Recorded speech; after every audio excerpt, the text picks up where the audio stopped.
Salve, rapaziada, bem-vindos a mais um vídeo aqui no canal.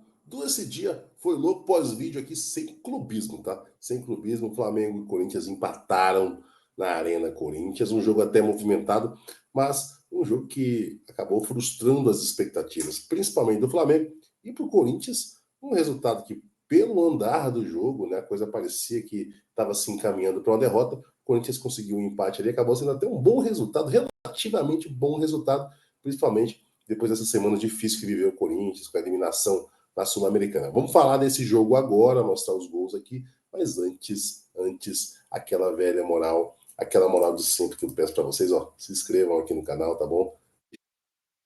Isso é muito importante para a gente poder estar sempre aqui conversando sobre futebol aqui no canal. Lá no Instagram, vocês sabem, 1 milhão de seguidores, tá tudo lindo, mas aqui eu tô precisando da ajuda de vocês, então se inscrevam aí, demorou? Então vamos lá falar desse empate aí entre o Flamengo e o Corinthians, lá em Itaquera, na Neoquímica Arena. O Corinthians viveu uma semana conturbada, a eliminação da Copa do Brasil, muitas críticas, a torcida, de certa forma, cobrando uma postura da diretoria, a torcida esperançosa de que no ano que vem as coisas se reformulam, a torcida cobrando até a saída de alguns jogadores, né? Ou seja, o ambiente do Corinthians é um ambiente conturbado, né? O Flamengo já vive um ano conturbado, né? 2023 para o Flamengo é um dos anos mais difíceis dessa trajetória recente do clube. Mas o Flamengo teve uma semana inteira de preparação aí, né? Muito embora ainda não tenha um treinador definitivo. O Mário Jorge, mais uma vez, ali na beira do campo. O Flamengo na expectativa de que o Tite seja anunciado, né? Algumas fontes jornalísticas cravam já o Tite como treinador do Flamengo. E no jogo em si, o primeiro tempo muito bom do Flamengo. O Flamengo controlou bastante o jogo no primeiro tempo, criou bastante oportunidade. Eu acho que o Flamengo teve um jogador que não participou do jogo, que foi o Pedro, né? Muito abaixo mais uma vez. O Pedro, eu já falei isso aqui no pós-jogo contra o Bahia. O Pedro, depois daquele episódio da agressão que ele sofreu, ele realmente atravessa um momento muito complicado dentro do campo, né? E mais uma vez, o Mário Jorge optou por deixar o Gabigol no banco.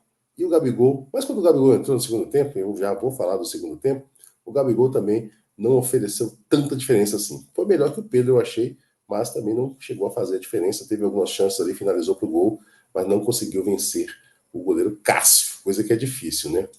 No segundo tempo, o Flamengo voltou com a mesma postura, né, ameaçando o Corinthians, ficando com a bola. Acabou que saiu o gol do Gerson. Vamos mostrar aqui para vocês o gol do Gerson. Para mim, um golaço. Eu brinquei até que eu já vi Salah venceu o Puskás com um gol mais feio que esse, né? O Gerson dominou ali na intermediária, avançou, driblou e finalizou no ângulo, bateu cruzado, indefensável ali para o goleiro Cássio. Para mim, um golaço do Gerson, né? Jogador que aquela convocação do Diniz, eu achei que acabou fazendo bem para o Gerson, jogou muito bem hoje e fez esse belo gol aí, ó, levou a marcação do Gil e bateu a bola no ângulo do goleiro Cássio. Depois o Gerson acabou saindo machucado, né? Ele teve um problema ali no pé direito, parece que perdeu a unha, e o Gerson acabou saindo do jogo. E quando o Gerson saiu, né, e o Mário Jorge também tirou o Pedro e colocou o Gabigol, o Flamengo caiu bastante produção, né? O Arrascaeta entrou em campo, mas não entrou com aquela vontade, com a determinação que a gente está acostumado, demorou para se encontrar no jogo. Depois ele também tirou o Everton Ribeiro, que tinha feito um bom primeiro tempo. E o Corinthians, nesse momento, né, o Corinthians acabou crescendo na partida. O Corinthians, eu não vou dizer que tenha criado grandes oportunidades, né? O segundo tempo do Corinthians era já um segundo tempo que a gente esperava que tivesse menos criatividade, porque o Renato Augusto, né, que é sempre a esperança ali do Corinthians, ele acaba saindo acaba saindo no intervalo.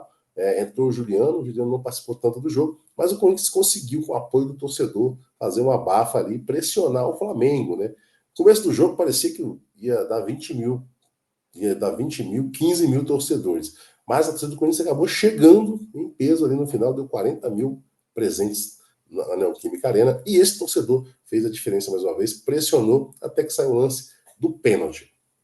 Para mim, o pênalti é indiscutível, a bola bate na mão do, do Léo Pereira, né? Brincamos também na rede social que é um pênalti atrasado, porque ano passado teve uma reclamação de um pênalti também do Léo Pereira na Copa do Brasil, que não foi dado na ocasião. Os lances eram diferentes, mas aí ficou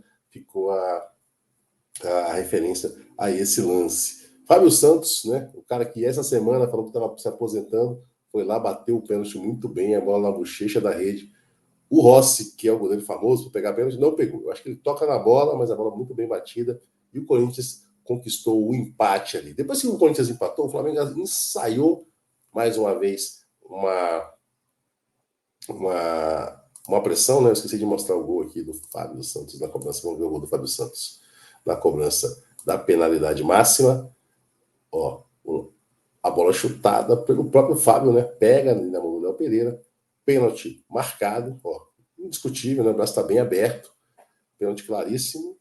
E o Fábio Santos, com toda a sua técnica, botou no cantinho. E o gol de empate do Corinthians, para alegria ali do Lucas, né? Na faixa está escrito Lucas ali.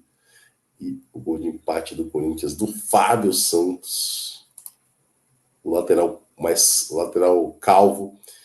E o Corinthians, depois desse gol, acabou recuando mais uma vez. O Flamengo foi para cima, entrou o Luiz Araújo, entrou até bem no jogo. O Flamengo criou mais algumas chances, mas nenhuma chance assim claríssima de gol. E o empate acabou sendo um resultado até justo, na minha opinião. Muito embora o Flamengo tenha jogado melhor a maior parte do tempo. Mas o Corinthians conseguiu ser mais efetivo no curto espaço de tempo em que pressionou o Flamengo e conquistou esse empate. Em termos de classificação, né, para o Corinthians não é lá essas coisas, o Corinthians ainda permanece ali na confusão, né? O Corinthians